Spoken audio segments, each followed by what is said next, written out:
life game. To achieve that. Okay, so so I'm Brandon Rust. I am the owner of Bokashi Earthworks, and we do things like manufacture soil. We sell organic fertilizers, amendments, and manufacture some microbial consortiums. And yeah, it's kind of a thing. I've been in cannabis for like 23 years cultivating, and I got an opportunity to work with NASA Agricultural Technologies, Dr. George, who created the humate fertilizer, and that's kind of like put me on a different path. And one of those things, like you were just mentioning, being able to be more productive and have more free time. I think it's really about creating different revenue streams and having revenue come from multiple places, but also like being innovative, coming up with products that can help with that. And that is like what we did with the NutriGrow pot. That's what you got right there, that pot. Yeah. This is really cool because, there's a problem in agriculture and one of those, there's a lot of problems, but one of those problems is single-use plastics. And, if you go to a Walmart or a Home Depot, Lowe's, any big box retail location, you go buy some tomatoes or some peppers for your garden. They come in a little flat or they come in a little pot. You end up taking that thing home. You disturb the roots during transplant. One, you have the single-use plastic that you toss out. I try to save them, but they almost always just, they're in a break. stack. They crumble into pieces. I should have thrown it away. You have to clean them. Yeah. Yeah. And the thing too is most of the plastic is so flimsy that they're not really, they just want cheap. Lightweight, cheap, get rid of it. And so, that's a problem. And so I see, we see this and we have a technology where we have completely carbon chelated nutrition that can be solidified. It can be, infused. It could be, we could use that technology. And so what we did is we infused it into a manure-based pot. And I see. The idea is to have a replacement for the people who are, cultivating plants like the tomato, like all the nurseries. Walmart should be selling plants out of your pot, not the plastic pot.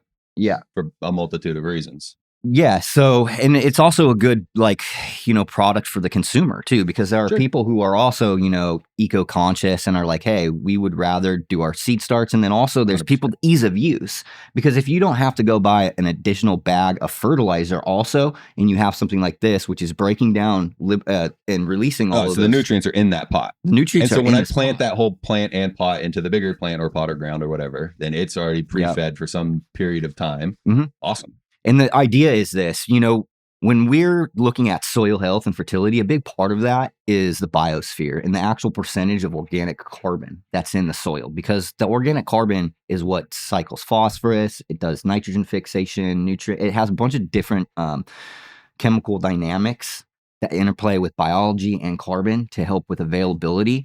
And in situations, let's say like where I'm at in Choctaw in Oklahoma, we've got really, really sandy soil.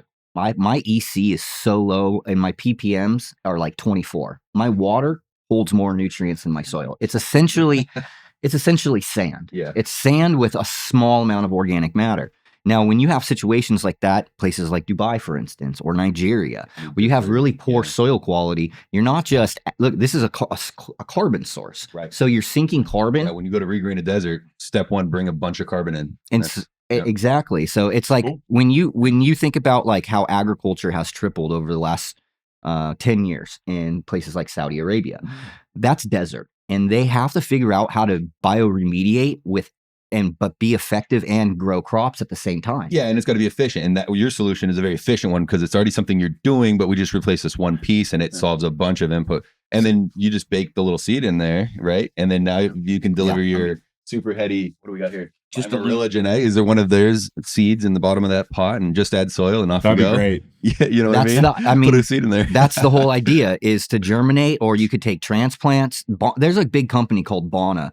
And in Oklahoma, they supply Walmart, Home Depot, Tractor Supply Warehouse. So every time you see that kiosk outside of the front that's loaded up with plants, you should see them in something like this in the future, and then the customer, this might cost them a little bit more, but they're saving on the back end with once it's convenience and they're not going to have to buy additional fertilizer. Yeah, and a public company like that, their ESG scores are going up. It's better on the market when you're a little headier. It doesn't matter if you lost a little bit of money here because your impetus as a publicly traded company is to do better, right? If you believe the things on the positive side. Wait, do they grade that by eliminating plastic use? Well, in theory, if you follow ESG and believe that it is a benevolent thing that's happening. I don't. But if you did, in the actual writing, part of it is, like if you can implement systems like that make you maybe a little less cost effective, but a little more green, then your stock price could theoretically still go up because these big ESG investors are pro. Even though what about touch points too? Right? Yeah. Like if you save a couple touch points, and there's a couple million times. Yes. And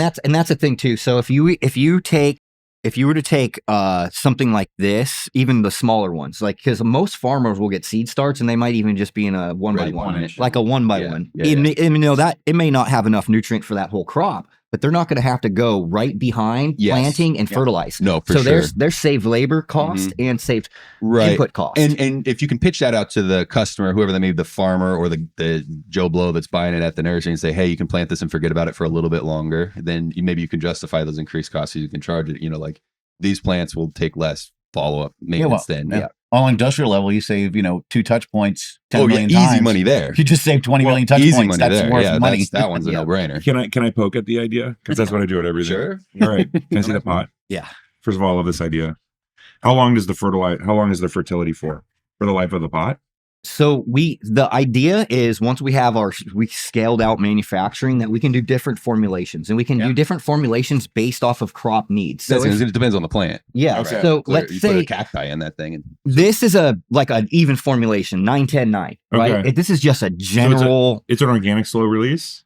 Yep. And is the fertilizer like bonded to the humates in the pot? Yes. Okay. So what happens is when you extract pure humic and fulvic acid from like lignite, it has to be fluidized and you have to change the pHs because so this is the way it works, right? So we have a lignite source and we look at the geological makeup of that lignite. We're looking for a certain percentage of carbon, oxygen, and hydrogen because we're looking for the maximum amount of carboxylic acid groups because those are the functional groups that make up humic and fulvic acid.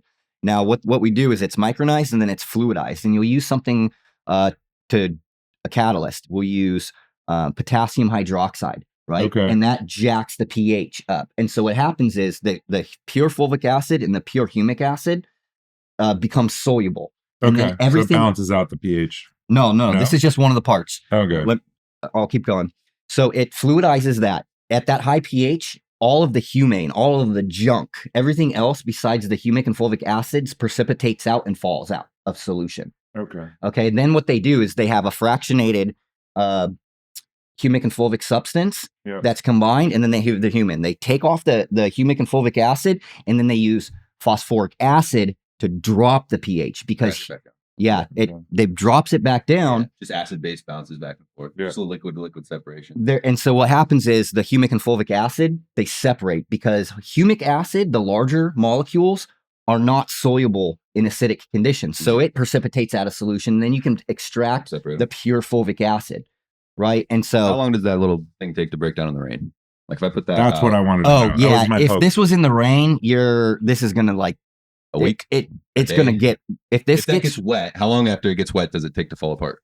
It'll be probably 3 weeks. Okay. But 3 weeks before it's a pile of mush. Yeah. Okay. So like if you soaked in water, just sat here on the table and forgot about it, 3 weeks from now would be a mush. So if you set this out in the rain and it just keeps pouring, getting wet, it's going to break down way faster. Okay. Is there a polymer in this? No. Really? Like a plant resin that's getting squeezed and that's enough? No. See, so what happens is once you have that pure humic and fulvic acid, those are that fulvic acid is actually what you want. Humic acids work more of like a soil conditioner because they're larger particle size. They can increase EC and they can allow for longer term nutrient release. But the fulvic acids, they're the lower size molecule, and they chelate, they grab onto ions, and they allow for passive transport. So what it does, it works on the energy mechanics because you have passive and active transport mechanisms within the plant. And if you're doing active transport, you're using ATP. You're using metabolic energy to get those nutrients in. When it's chelated with fulvic acid, it bypasses that system. It does passive transport. So you get the nutrition through that root cell passively, and you're saving energy doing so. So can I ask? Sure, yeah. Sorry. No, are you going to ask I more said- technical? Is this going to be more technical? No, it's On gonna the- be application. I want to circle back to making money with less time. Can I ask one question? Sure. All right. Thank you. Go ahead. So for the application of this would be on the farm site because I work with a nursery, and it'd be great to have options that weren't plastic based. Would there be a way of making something like this that can travel? Yes. So Okay.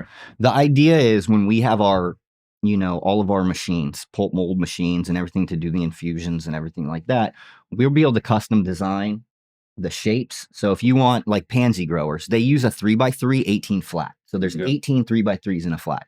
They can all be stacked up. They can be transported in boxes, just like how this is. Okay. That's what you're talking about? Like, Yeah, I'm Oh, talking about once it has plants because in it. most of the plastic is because nursery production and supply chain. oh, you mean with a plant? Now it's got a plant in it. How long is it going to last now? Oh, yeah. No, yeah, I you're got a good. plant Watered. in it. I got getting like watered. I got a 12-inch tall plant Yeah. in it. I got water, and How I long need is to that ship thing it. holding together? So this is one of the things typically when you see plants get shipped to like a Tractor Supply, right? Wrapped in plastic. They come on a big truck, right? Right, And palletized. they'll Some they'll sort of bring them out crate like thing. a Bona. I actually Yeah. watched Bona come in, and they have like a rack. and they're all wrapped up in Yeah. these big trucks. Rack. And so what they do is they come every single week and they pull and replace because if they're not having good sell through, those plants are just dying there, and the store can't sell it, and so they have to constantly come in and pick new plants up. Hopefully, with something like this, there's more marketing too behind it. Say, hey, this is Sure. it could hopefully drive sales. All right. Okay. But yeah, these will transport fine. Once you put a plant into them, you can stack them up.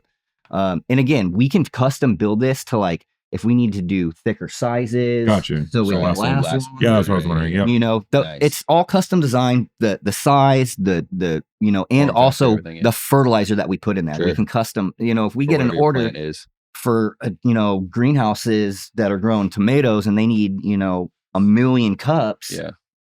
We're gonna say, okay, well, what do you want your formulation to be? Or we'll build the formulation for them Cool. based off of. Very cool. Cool. Okay, I'm going to switch over to the Beard Bros, who are over on the other end of the table. Kind of, you guys, growers that kind of got put on a sidetrack because of endless regulatory hurdles. So you went kind of media. Where are you guys at right now? Kind of in the middle of both now. We are in the middle of both, and it's very interesting because when we first started that journey, we didn't really realize the effect that having such a trusted media source would have on helping the brand. Like the idea was switching to media was we weren't going to get a license in LA, which is what we had done for 10 years before that, and we're like, well, how do we stay in people's minds while we wait to get products back on the shelf? Because the whole thing originally was just we're going to get back on.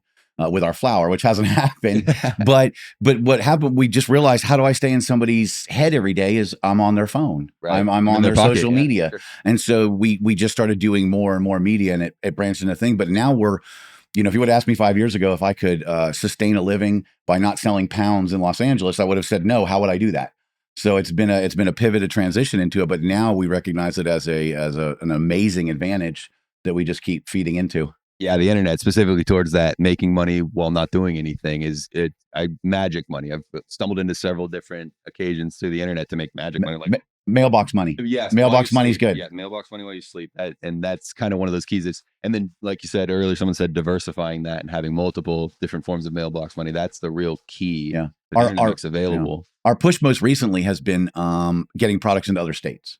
Right. Because we've recognized for a few years that the way that the regulation and taxation was going in California and the whole way the industry was just being beat up, we realized that the biggest value for a California brand is to take that culture and that knowledge to other states where they don't have it. Right. That's quite honestly the largest value of a California brand right and now. come back at some point in the future when it dips back down. When they fix it. Yes. When they fix it. Right. So what states are you guys in? We are currently in Massachusetts. We have an agreement in Missouri, which we were talking about earlier, packaging in Missouri. Oh my God, what a nightmare. And we're talking with some people about Canada. What about Florida? We have a couple options in Florida, but there hasn't been anything signed yet. We're also talking New Jersey. We've got people in New York. So I mean, there's a lot of things at play, but the ones I mentioned are things that we have contracts written where for you can go. Cool. What, and up in Canada? Yeah. Yeah, that's a fun market up Canada, there. yeah, Canada is super cool. It's like their edibles have to be packaged by 10 milligram package doses, period. But they also will use insurance to buy medicine for veterans and send it to them for free. So Yeah. Canada's this really like government's amazing buying. and shitty thing at the Yeah. same time.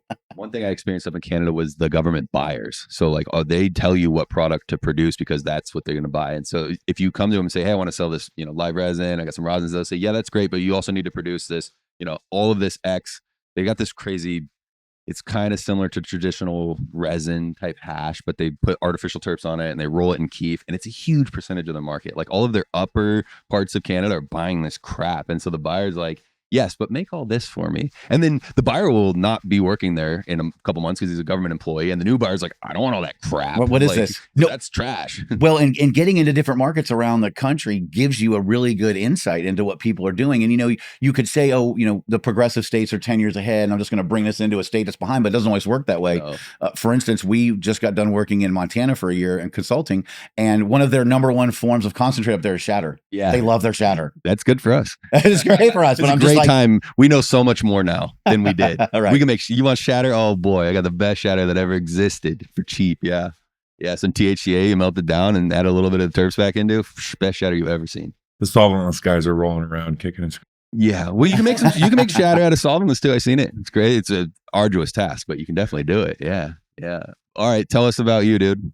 Who are you? I'm Nelson Okay. Lindsley. How do most people know you? By my Instagram, Poetry of Plants. Okay. Yeah. Yeah. And other than like speak eloquently at us, what do you do? I know you with weed. I see you with weed. Yeah, sometimes. I've been in the industry for a while. Okay. And I didn't start out as an agitator. It was mostly educational. The agitation came later. You think it's you or them? Well, there's always shared responsibility Okay, good. in Good every answer. relationship. Yes. All right. Yeah, and I've definitely brought a lot of problems onto myself, Sure. and I've learned from it. Learn to like stop doing it, or learn how to react to it better, or I what did you learn?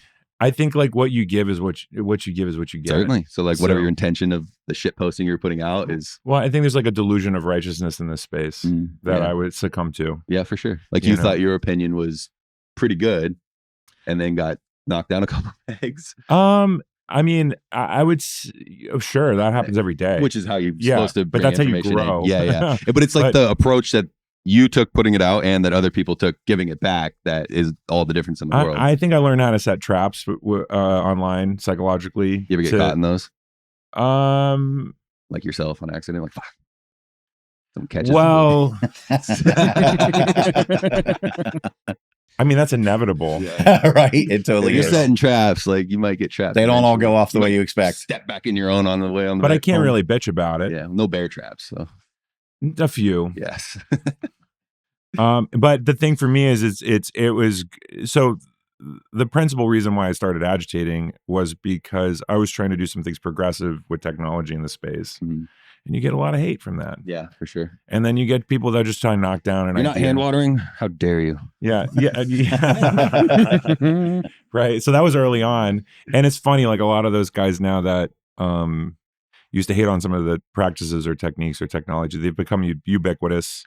And now they hit me up and ask for help. And I'm always like, you remember when you called me? I didn't forget, motherfucker. Yes, Because I'm a little petty. But I've had to let that go. so good for you, letting go more. Yeah, I think so. But it did give me a lot of insight in with myself and how I handle conflict. And it for me, I'd admit, I think like I went through like a Michael Douglas falling down moment 3 years ago. Okay. Yeah, but the getting back up is the story Right? everyone wants to hear. That's an apt analogy. Yeah, where I was just like, I don't care anymore. I'm just going to speak my mind. Well, 3 years ago was strange times. It was a weird time. Yeah. I mean, you were I tell everybody my mind too. I always will. I still and do. you were I going don't- on- I learned nothing. and you were going on little adventures. I remember that. Yeah, for sure. You were like, I'm going to go check out this craziness. Absolutely. And I was- went to Europe. Yeah, I it was know. great. It was like right pre. There was no pandemic in Europe, Yeah. just in Asia, and they were desperate for people to be there. So it's like everywhere was like, please come to my store, restaurant, wild. whatever. Stay Yeah. here, at my house. I'll stay as long as you'd like. Come on over. Well, the thing is for me, I started to see just how I really want to participate in a legal market. In a legal market. In a legal market. So maybe I shouldn't ask you about your mailbox money because that was going to be my next My question. mailbox money is legal money. Okay, great. Let's talk about that. I want to know: have you been able to leverage the internet and your agitation of it to mailbox money? The agitation of the internet did not lead to revenue. Did it help or hurt? It hurt. Really? Yeah. Yeah, it helped with visibility. Which hasn't helped with revenue. that has helped with revenue. The Okay. problem is that it helped with visibility with a large number of people who already paying who are you. empathizing with my insanity. So I attracted Like, Oh, yeah, yeah. the same. I Yeah. attracted Yeah. people that I didn't I'm paying you. well, the mirror that was coming back Right. was Yeah, like one that reflection. wasn't healthy. The internet is At least such a you were able to strange see that, beast. because a lot of times you just are looking, it's looking back at you, and you just bounce It's together down into the dark hole. and And well, I've had to accept that it's going to haunt me for the rest of my career in cannabis. things you said. No, Because the of- people that I attracted that Oh. when I was like, I don't really want to do this I anymore. see. Not people that you might have spurned while doing that, but people that you attracted that now won't go away. Both. See? So you're stuck somewhere in the shit middle.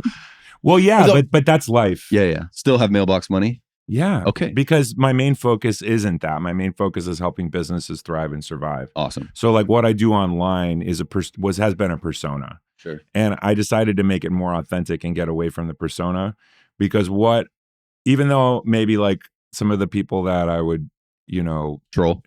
troll, I usually would set little traps to see if they would bite, and then I would have justification to go after them. I can see how you could tell yourself that. Yes.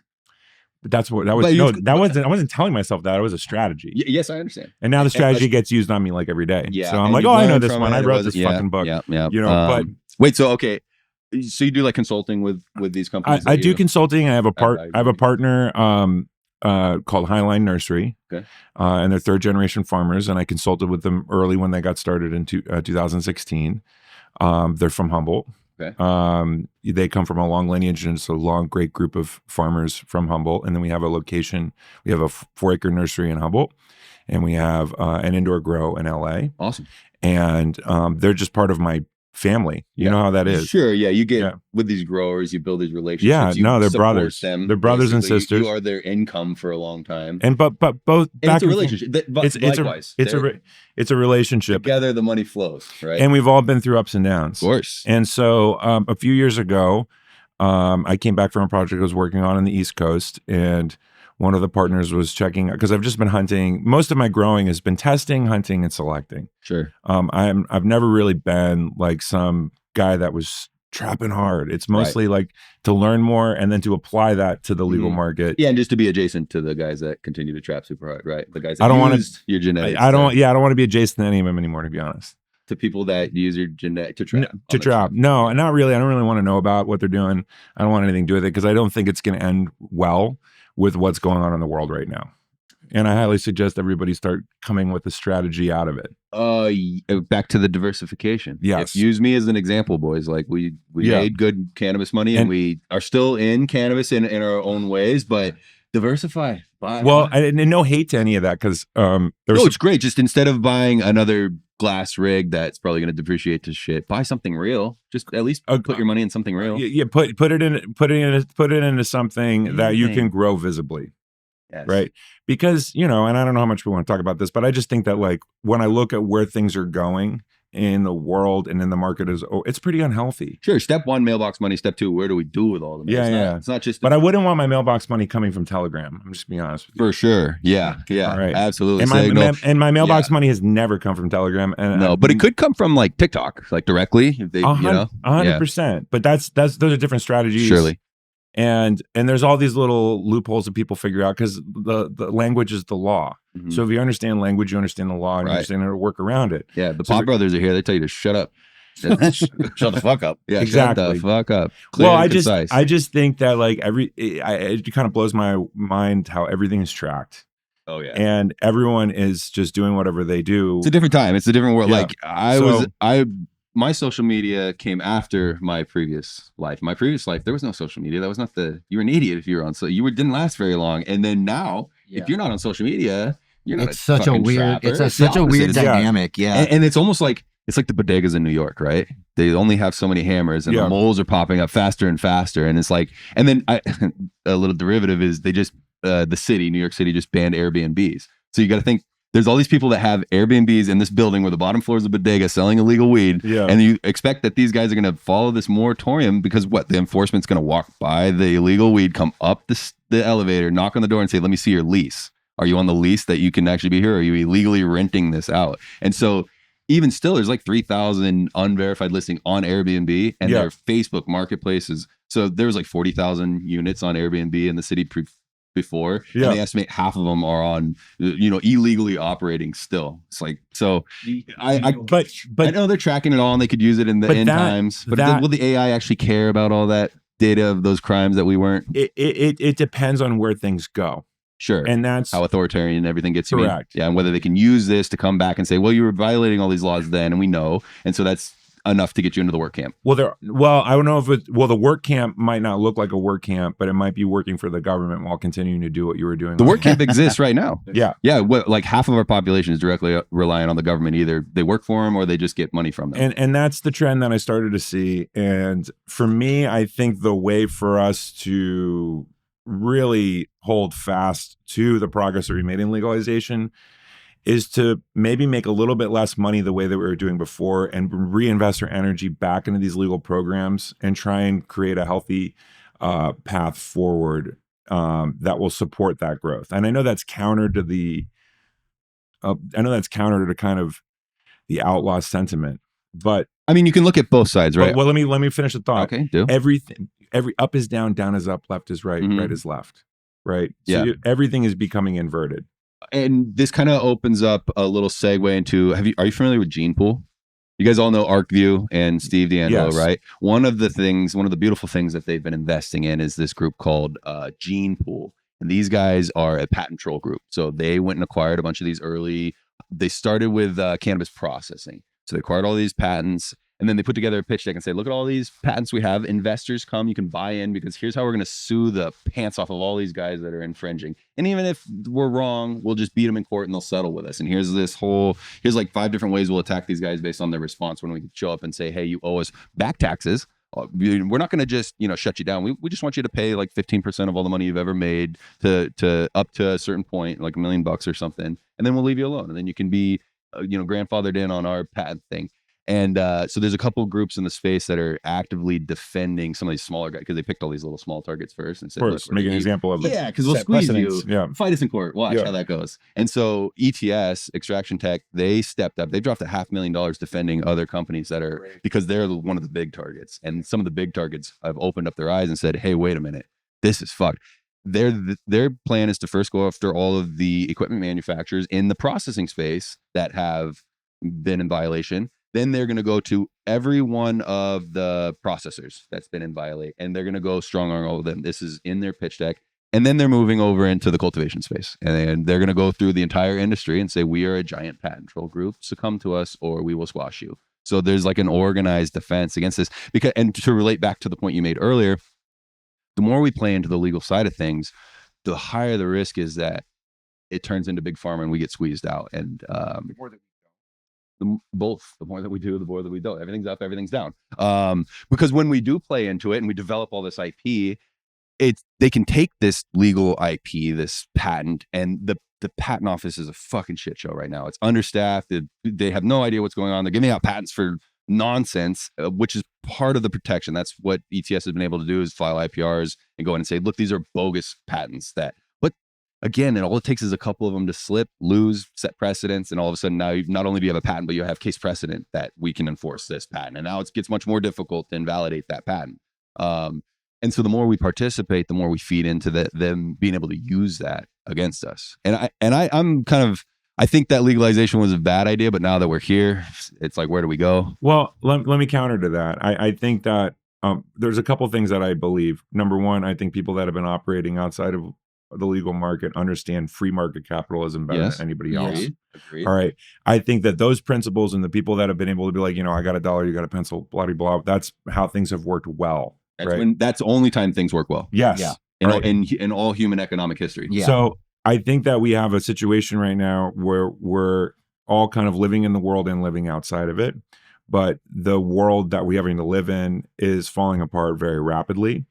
And that I think that we should have and start to raise leadership up from the thoughtful, ethical outlaw class that is the kind of American spirit in a lot of respects. It is. And that was one of the biggest things I think about cannabis. Yeah. Especially for me, it was because it's like the most American thing that you could do. Yeah. Grow something that has value, not be taxed on it. Right. And be able to support your family. Yeah, something that you produce. And but now is the opportunity for people in America to start doing that and start actually challenging. Well, then the taxes is where that really starts to get weird, and especially in California, it's like one of the big 40% or something on. I know, but what I'm saying is that we have to elevate people to start running for office and to start making shifts. Yeah, That's there was a congressman or a guy running for Congress here yesterday that was big on it. We have to start at a local level, and I can tell you that there are some friends of mine that were doing online troll activism that are now running for office. And so we have to start at the local level. We have to start getting that healthy, and then we work our way up to the state. But I can tell you how dysfunctional in California the local all the government is it's not dysfunctional, it's highly functional, but the point is that it's the design of like what they use it to be functional at is squeezing. Why do you think it's highly functional? Because they're really good at bribery. The bribes are incredible. It's like, but that's not functional. They're very effective at functional for them. What is the definition of what they're it's not functional for us, but it's very functional for them. Functions in a body. But cancer that doesn't is mean very functional. But your body will no longer be functional. But that's what I'm saying. And then when the body's no longer functional, then the cancer is fucked too. But that's what we're saying. But it's just like cancer. Good analogy. What we're seeing, all the stuff that we're seeing is directly related to what's happening locally, because it starts there. And I've been at the Capitol so many times in Oklahoma, and those fucking people are idiots, dude. It's functional like dude, parasite. it's fucking scary that the people who are making legislation for us are fucking brain dead. But my point is saying is that's our fault, because none of us have stepped up and been able to put a service ahead of self-interest, because self-interest is what drives our free market. But you also need capital to achieve that service, and nobody has the capital to put up to run. Go into any type of politics with the best intention, and I feel like a lot of people do. How many of them come out with like that message? And the ones that do, they got spit out real early because they weren't willing to play the game. Greatest harm can result from the greatest Well, I have a plan for that. Constitutionally, I agree. In real life, the way that our politics in this country work, no, it's this whole rigged upper class system that once you get in, you're fucked. You have to play the game or you're out. But you understand that's a spirit of nihilism right there? No. I'm nihilistic about that level of government. Yes, I'm not nihilistic about like local levels of government. So then the question would be, is it going to be easier to let it all fall apart and survive through that and create something new? Or is it easier to try and keep going and let them keep building the debt? No. Yeah, it should fall. The sooner it falls apart, the sooner we can rebuild. At some level. I don't think we know what that looks like. No, surely not. But and you might be okay. No, but look at other. I think most people won't. Look at examples of balkanization. I think that's a very good route backwards away from our federal government, where our local governments stay mostly intact, right? And these structures that we built, the counties are still lined the way that they were. And that's what I'm suggesting we invest in. Yes, a balkanization, a separation from the federal government. That's the underlying, like one step at a time. I'd like there to be none. I know if we flip the switch, it'd be bad. So let's just step away from this federal government that's just absolutely reaming us, and let's just start there. Well, I'm not talking about running for federal Congress. office. Yeah, you are. You said Congress. No, right? I'm talking about local. The local. Yeah, I'm talking about starting your county commissioner. That's a good one. Exactly. But those guys run on the same bribery system. Once they're in, then it's the game. I understand that, but if there's enough of an organized effort of people going in, like it's civics. It's civics. Yeah. If you're not doing your civic duty as my a commissioner, citizen, the seat was up. Yeah. If I wasn't having kids actively right now, I would, and I will run for my county commissioner. And step one is refuse the pay. They make a bunch of money, even in my shitty little county. First, refuse the pay, and then the sitting commissioners have the ability to dictate what happens to the later. Make more money than the president does. And step one would be, okay, commissioners are no longer getting paid. And we'll start with the next one if that's what all you guys need. I'm giving all mine back to the community. I don't care what you do with your money, but hey, I'm running on the platform. I'm going to give all the money back to you, the voters, because fuck this. And we're gonna change it so that these guys aren't getting paid. I understand why they get paid. It's supposed to be so that they don't then get bribed into doing their job, which there's some ideal to that. Human psychology. I've listened to both sides of it. So there's got to be, it's the money, and the money in the government is the biggest issue. Part of the reality of it is as a society, we've gotten away from being like, it used to be you were a gentleman congressman. You went there, you had your own business, you went there to help the country, and you went back or your area. But so as a society, we become complacent, which allows the shit bags to be the people to recognize that they can take advantage of things. Yeah. And that's the spirit of what you were talking about. We just need to let it all fall down. There's a complacency there. When I say fall, I like the bones. It's the cancer that's in the bones right now. Like, your skeleton's good, but you get cancer. Do we say, the skeletons of humans must be the fucking problem, right? Right. No. It's the cancer. Yeah. It's the cancer. Yeah. And that bone cancer is optimized on those bones. Yeah. So without the bones, there would be no bone cancer. But I think there's a better way to die other ways than bone cancer. You can see examples of that in other countries that are happening right now. Sure. I still think our bones are the best bones. Correct. Dudes left from all the oppression and came here and said, we could just brainchild this situation. Yeah. At the time, what they knew, they came up with the perfect deal, and they got really close, I think. Yeah.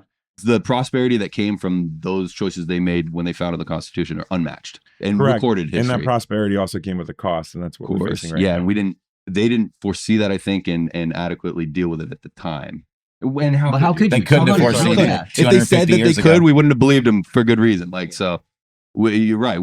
I don't think we need a complete collapse, but everybody that's involved in the current It's participation. system, It's participation in government. It's education. It's having civics in schools. It's teaching kids young that this is something that you should be doing. Great point. So there's this group of college kids that are here. There's school. I'm going to let the Beard Bros tell me the exact details because I just met them at the conference yesterday. I said, hey, we're having a party. And they were literally, there's 300 plus people. There's 4 dudes here in suits. It was like, they're like 19, 20-year-old college kids. They wore their like black tie suits. I was like, wow, thanks for dressing up for my party, guys.